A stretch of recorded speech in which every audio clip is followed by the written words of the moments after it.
എൻ്റെ ഏറ്റവും വലിയ ആഗ്രഹം എനിക്കൊരു പന്ത് കളിക്കാരനായിരുന്നു. അപ്പോൾ എല്ലാ പന്ത് കളിക്കാരുടെയും ഒരു ഫസ്റ്റ് സ്റ്റെപ്പ് എന്ന് പറഞ്ഞാൽ അവിടെ സ്കൂൾ ടീമിലേക്ക് കയറുന്നതായിരുന്നു. അപ്പോൾ കഴിഞ്ഞ വർഷം സെലക്ഷൻ ഉണ്ടായിരുന്നു. അപ്പോൾ ഞാൻ എത്ര നന്നായി പരിശ്രമിച്ചിട്ട് എനിക്ക് കിട്ടിയില്ല. ഞാൻ ഒത്തിരി ആഗ്രഹിച്ചായിരുന്നു.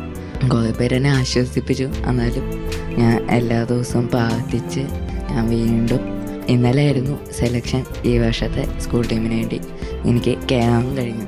അടിപൊളി, നല്ലൊരു കൈ കൊടുക്ക്. അതെ, ആ മുഖത്തുണ്ട് ആ ഒരു പവർ കണ്ടില്ല. അവൻ പറയും, നീ ഉറപ്പാ നീ ഭാവിയില് പുല്ലൂരിന്റെ പേരില് മൂപ്പരിഞ്ഞ് പോവും വിദേശത്തേക്ക് അല്ലെ, മികച്ച ഫുട്ബോൾ കളിക്കാരെന്നുള്ള പേരില്. പേരെന്തായിരുന്നു? സാവിയോ അല്ലെ?